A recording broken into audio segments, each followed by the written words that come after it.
우리나라 지하철 노선 중에서 유일한 순환선인 서울 2호선은 다른 노선과는 달리 여러가지 특징이 있습니다. 보통 일반적으로 다른 전철 노선은 양 끝에 종점이 있기 때문에 이곳에서 승객을 모두 하차시키고 다시 반대 방향으로 운행하지만 2호선은 이런 종점이 없기 때문에 2호선 열차들은 계속해서 돌고 도는 형태입니다. 서울 2호선은 하루에 몇 바퀴 도는지, 그리고 순환선이어서 가지는 2호선의 특징은 무엇인지, 그리고 앞으로 예정된 두 개의 순환선 2호선은 무엇인지 살펴보도록 하겠습니다.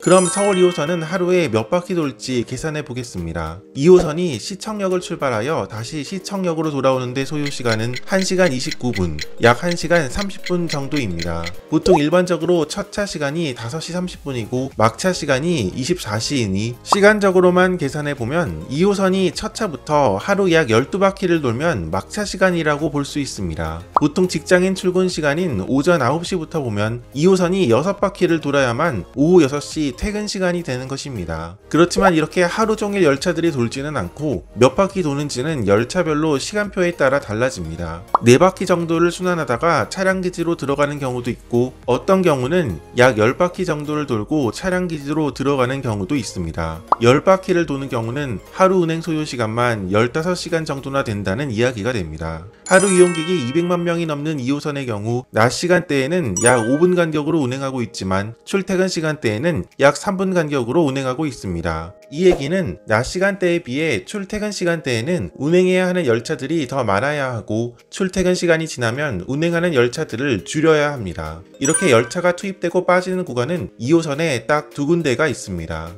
일반적인 전철 노선이라면 종점 부근에 차량 기지를 두게 되지만 순환선인 2호선 특성상 이렇게 차량 기지를 둘 수 없어 본선에서 차량 기지 방향으로 빠지는 별도의 선로를 만들고 차량 기지를 만들게 됩니다. 바로 성수역에서 갈라지는 군자 차량 기지와 신도림역에서 갈라지는 신정 차량 기지입니다. 2호선을 이용하다 보면 성수행 혹은 신도림행 열차들이 보이는데 이들 열차는 본선 구간에서 순환하다가 차량 기지로 들어가는 열차들입니다.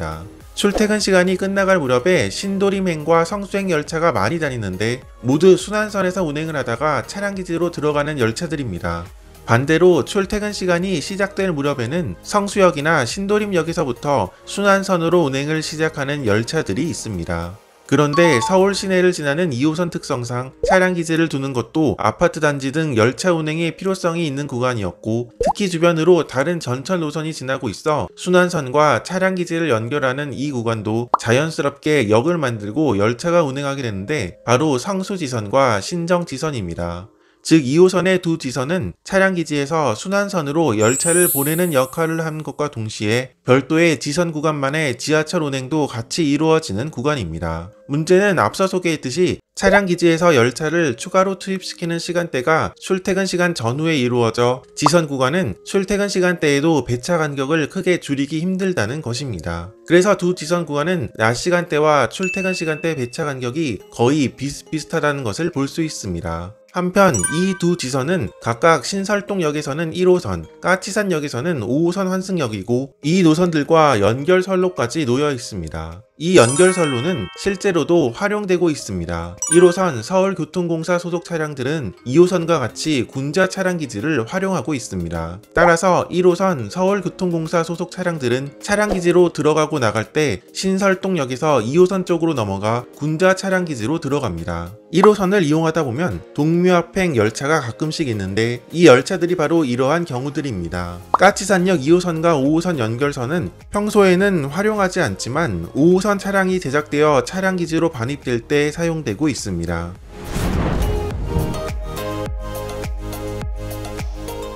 2호선이 순환선으로 운행함에 따라서 행선지 표시를 하기 애매해진다는 문제점도 있었습니다. 2호선 개통초기 행선 안내기에는 을지로 순환선이라고만 표시하고 진입 전 방송에서도 방향을 안내하지 않아서 헷갈린다는 문제가 있었습니다. 이러한 문제를 해결하기 위해서 2005년 정도부터 사용한 방식이 내선 순환과 외선 순환이었습니다. 순환선인 2호선은 우측 통행하고 있기 때문에 내선 순환은 시청역에서 성수, 잠실 쪽, 즉 시계 방향으로 운행하는 노선이고 외선 순환은 시청역에서 신도림, 사당 방향인 반시계 방향으로 운행하는 노선이 됩니다. 그런데 이렇게 안내를 해도 지하철을 이용하는 이용객 입장에서는 직관적으로 안내가 안 된다는 문제점이 있었습니다. 그래서 지금은 내선순환, 외선순환 안내와 함께 다음 역이 어디인지까지 안내해서 이러한 문제점을 보완하고 있습니다. 한편 2호선 막차 시간대에는 신도림행, 성수행 외에 을지로 입구행, 삼성행 등의 열차들이 있습니다. 이 열차들은 중간역에서 운행을 종료한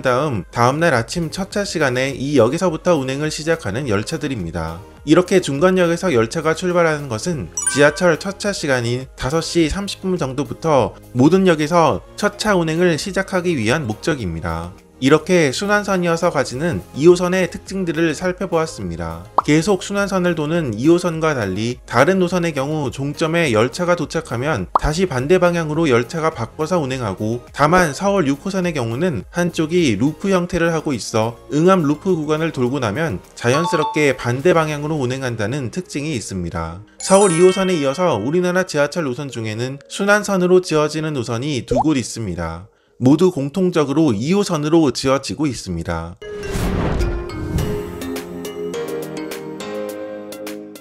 현재 공사 중인 또 하나의 순환선은 바로 광주 2호선입니다. 광주에는 1호선 전철이 있으나 외곽에 대단위 아파트 단지를 경유하지 못하고 상무지구 역시 한복판을 지나지 못한다는 문제가 있었습니다. 그래서 4량 중전철로 운행하고 있음에도 2량 경전철로 운행되는 부산 김해 경전철과 이용객이 비슷할 정도로 저조한 이용률을 보이고 있습니다. 광주 1호선의 단점을 보완하여 지어지는 노선이 바로 광주 2호선입니다. 이 노선이 최종 확정되기까지는 상당한 우여곡절이 있었습니다. 원래는 광주터미널과 상무지구, 광주역을 연결하는 작은 순환선 형태였으나 최종적으로는 외곽의 첨단, 수완지구를 지나는 큰 순환선으로 확정되었습니다. 원래는 광주터미널을 지나는 지선이 계획되어 있었으나 최종적으로는 빠져서 큰 순환선과 백운광장과 효천역을 잇는 지선으로 추진되고 있습니다. 이 노선은 건설비를 줄이기 위해 얕은 심도에서 다니는 저심도 경전철로 지어지고 있습니다. 광주 2호선은 3단계에 걸쳐서 진행될 예정이며 이 중 1단계 구간인 광주시청 앞에서 광주역으로 이어지는 구간은 2024년 개통을 목표로 공사 중에 있습니다.